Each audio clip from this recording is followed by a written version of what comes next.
Assalamualaikum warahmatullahi wabarakatuh. Hai sedulur semuanya, saudara-saudara semua. Sekarang kita akan mendengarkan tausiah dari Ustaz Danu. Silakan disimak tausiahnya, semoga bermanfaat dan bisa menjadi amal soleh kita semua. Amin ya rabbal alamin. Monggo disimak. Ta'ala, catatan kita banyak.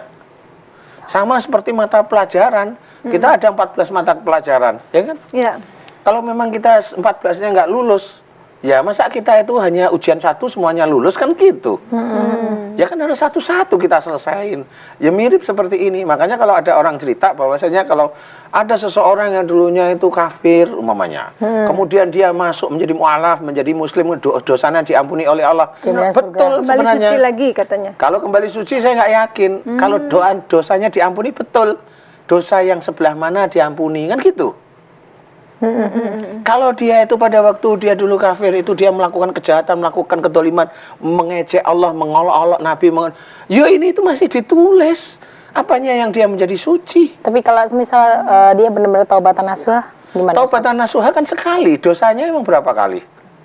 Taubatan nasuha itu kalau saya mukulin Mbak Nunung, kemudian saya taubatan nasuha, saya nggak mau mukulin Mbak Nunung, iya, tapi mukulin sama Mbak Ratna. Emang selesai tobat saya? Benar. Berarti tetap dihisap Tetap satu-satu ya? dihisap satu-satu. Orang itu hanya menyepelekan keadaan karena dia sendiri itu sebenarnya banyak dosa. Nggak mau dia itu nanti masuk neraka. Cari benernya sendiri. Cari menangnya, bukan nyari benernya. Cari menangnya sendiri. Coba kalau dia itu tahu beneran ayat Quran itu dibaca, hadis itu yang sahih itu betul-betul dibaca, sambungin. Kalau ketemu kan nangis nanti dia. Nggak taunya dosa saya itu banyak ya. Sekarang saya tanya sama Mbak Nunung lah. Mbak Nunung ngomong agak keras dengan orang tuanya berapa kali coba? Kan lupa udah. Iya. Emang taubatan nasuha berapa kali? Apal sekali saya, kan gitu. Enak men ya. Kok enak men? Wah, berarti benar-benar. Kan gitu. Taubatan nasuha itu tobat betul-betul tidak melakukan lagi. Dianggap itu tobatnya benar, tapi dosanya kan masih. Kan masih tertulis. Wah. Loh kalau gitu nanti taubatan nasuha saya kasih doanya malah lebih komplit. Ya Allah, ini taubatan nasuha. Doa coba komplit. Ya Allah, jika selama ini sejak akhir balik hingga saat ini aku sering melanggar firman-firman-Mu dalam Quran, komplit. Dan juga hadis Nabi, komplit. Dan juga sunnah yang belum aku kerjakan, komplit. Dan jika itu menjadi dosa di hadapan-Mu ya Allah, hari ini aku mohon ampun kepadamu ya Allah. Taubat itu komplit malah. Emang selesai dosa saya? Belum. Masih ada kan masih perhitungan. Aduh ya Allah. Walaupun itu doa itu dikomplitin, ya tetap saya yakin seperti itu. Karena Allah itu maha adil. Nggak mungkin orang itu, mohon maaf, ini yang sudah kafir sekian puluh tahun sampai ini, tuanya dia masuk muslim, ya, menjadi mu'alaf, kemudian dia dianggap suci, dianggap nggak punya dosa, dianggap dosanya diampuni oleh Allah Ta'ala. Loh, orang Islam yang pinter, dia langsung kafir nanti. Nunggu dia mau mati baru masuk lagi. Nggak boleh, dalam catatan Quran tidak seperti itu. Nah, inilah yang harus kita ketahui. Kita harus hati-hati. Jangan terus omongan orang ditelah, wah enak berarti saya dikasih kemudahan. Kemudahan itu tidak seperti itu. Sama seperti kalau kita itu memberikan sesuatu umpamanya. Kenapa di dalam Al-Quran itu istilahnya Allah itu telah menyesatkan orang-orang kafir. Bukan Allah yang menyesatkan, tapi bawahnya kita lihat karena perbuatan dia sendiri. Loh kan karena perbuatan orang itu sendiri. Berarti Allah itu menentukan orang itu berbuat seperti itu dan akhirnya disesatkan karena dia sering berbuat seperti itu. Oh, berarti itu akibat ulahnya sendiri. Makanya di dalam ayat Quran itu diceritakan wa ma asabakum min musibatin fa bima kasabat aydikum. Apa saja musibah yang kau terima dari buah tanganmu sendiri. Makanya musibah itu dari dosa. Jangan berpikir kalau kita muslim itu hilang dari dosa. Nggak ada itu. Iya benar, serius. Karena apa? Karena orang itu memudahkan dia berpikir. Enggak, coba baca Quran itu yang beneran. Nanti kan adanya nangis. Kenapa? Kita banyak salah. Ini nyindir ini ceritanya. Sudah Kan Pak Ustadz, gitu, jangan ya toh? diterusin Pak Ustadz, karena kita Iya. harus commercial break. Ya. Ini saya udah menggebu nih. Sabar dulu Pak, sabar. Ya pemirsa, Anda juga tentunya harus bersabar karena videonya masih belum kita tayangkan. Namun setelah segmen yang berikut ini kita akan segera tayangkan video Anda. Dan untuk yang belum sempat mengirimkan video, segera buat video pertanyaan Anda, lalu kirimkan ke alamat email bengkel.akhlak@yahoo.com atau ke WhatsApp 0816 736 920. Jangan lupa sebutkan nama, umur, status perkawinan, dan juga sudah berapa lama Anda mengalami sakit ini. Kami akan kembali setelah jeda berikut, tetap di Bengkel Akhlak. Ya pemirsa, terima kasih Anda masih bersama Bengkel Akhlak, dan kini saatnya kami akan memutarkan video pertanyaan kiriman Anda, pemirsa setiap Bengkel Akhlak. India. Assalamualaikum Pak Ustadz Danu, saya Karlimah ingin menanyakan bahwa jari telunjuk tangan kanan saya tidak dapat ditekuk dan sudah cukup lama. Untuk itu saya mohon solusinya dari Pak Ustadz Danu. Terima kasih. Assalamualaikum warahmatullahi wabarakatuh. Ya, Ibu Karimah, video ini sudah kita saksikan bersama. Beliau mengalami keluhan telunjuk jari kanannya tidak bisa ditekuk, Pak Ustadz. Tapi saya tidak menyampaikan umurnya ya, Ibu Karimah. Sekitar berapa umurnya itu kira-kira Pak Ustadz? Pak Ustadz Ya, sekitar 55, hampir 60-an lah kira-kira ya. Itu Pak. Jadi kalau telunjuknya nggak bisa ditekuk terus megang gimana ya, gini ya. Iya, paling gini Pak Ustadz. Iya.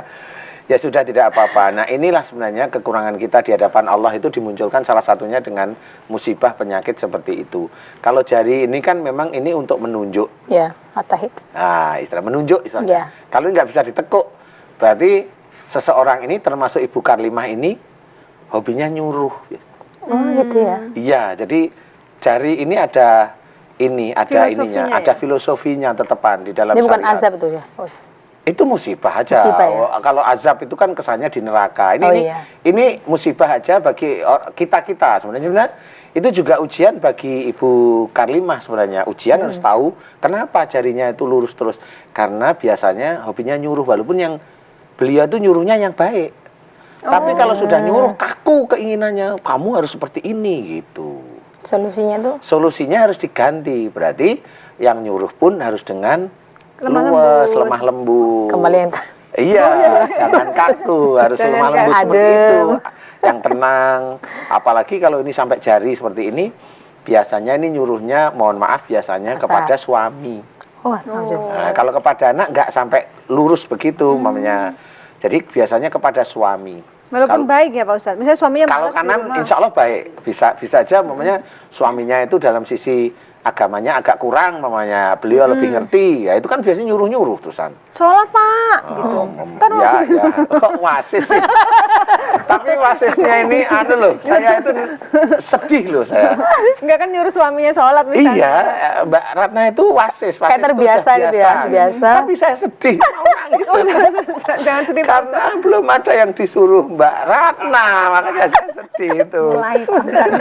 Pak Ustadz ini sebenarnya prihatin sama aku sebenarnya. Iya. Tapi kadang-kadang prihatin itu mengarah kepada bulinya. Nah ini untuk Ibu Karlimah, nanti disesuaikan betul nggak analisa saya itu suka menyuruh khususnya dengan suami atau menyuruh dengan orang tua. Dua kemungkinan.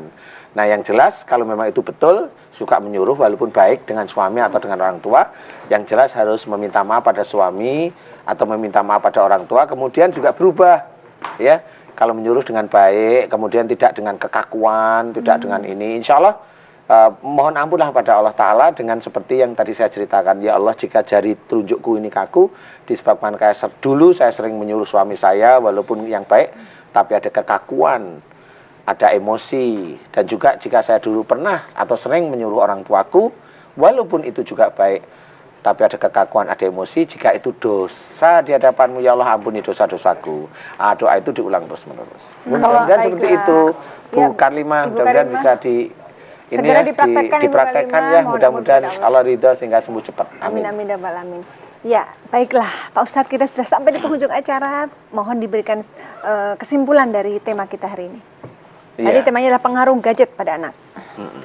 Jadi sebenarnya memang harus kita awali bahwasanya kalau anak itu sampai begitu dengan gadget, berarti salah satu orang tuanya atau kedua orang tuanya ini nafsunya duniawinya masih besar.